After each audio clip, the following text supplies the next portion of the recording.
खाकर कुछ पाएगा नहीं, न खाकर बनेगा अहंकारी। सम खा तभी होगा समभावी, खुलेगी सांकल बंद द्वार की।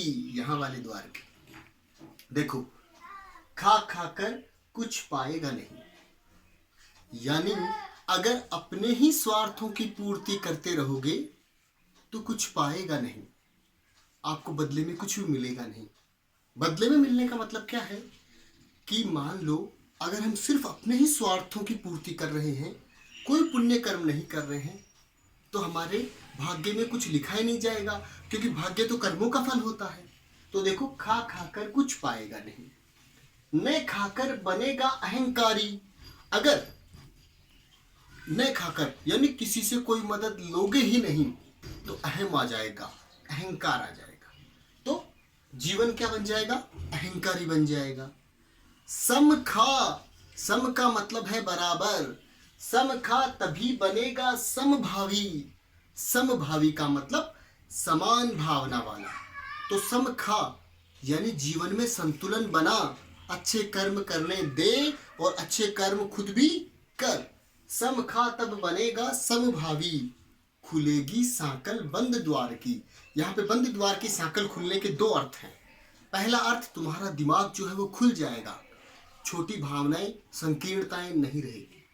खुलेगी सांकल बंद द्वार की दूसरा मतलब और है, जब ईश्वर के पास जाओगे तो ईश्वर के घर का जो दरवाजा है वो खुला हुआ तैयार मिलेगा, यानी स्वर्ग के दरवाजे आपके लिए तैयार मिलेंगे।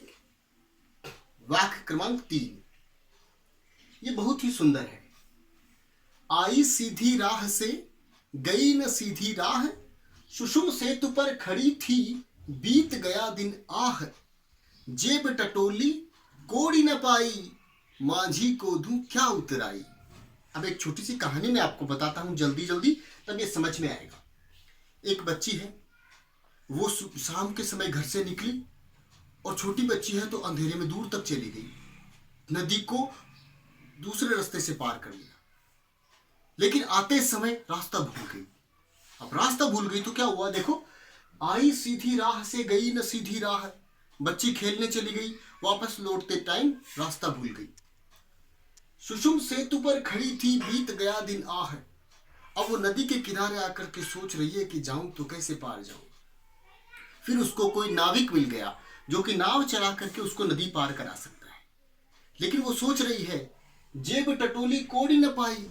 नाविक तो पैसे लेगा ना, जेब में हाथ दिया कुछ मिला नहीं। मांझी को दूं क्या उतराई, जो मांझी है नाव चलाने वाला, उसको क्या उतराई दूंगी।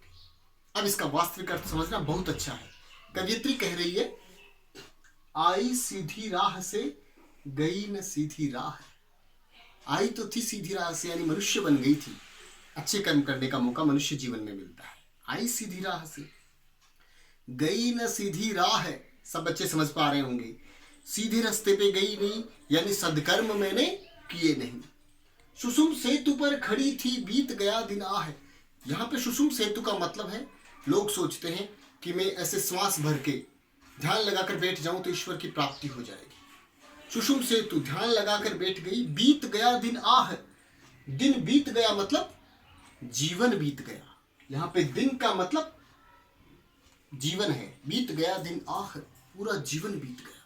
सुषुम सेतु पर खड़ी होने के दो मतलब है, एक तो ध्यान लगाना और दूसरा जीवन का अंतिम समय आना। अंतिम समय आ गया, अब वो सोच रहे अब क्या करूं। जेब टटोली कोड़ी न पाई। यहाँ पे जेब टटोलने का मतलब है पीछे मुड़कर देखना। पीछे मुड़कर देखा तो जीवन में कुछ भी अच्छे कर्म नहीं किया। मांझी को दूं क्या उतराई। उतराई का मतलब यहाँ पर है उत्तर देना, जवाब देना। मैं ईश्वर के पास जाकर के क्या जवाब दूंगी। ये आपके आज दूसरा और तीसरा वाक्य पूरा हो गया। धन्यवाद।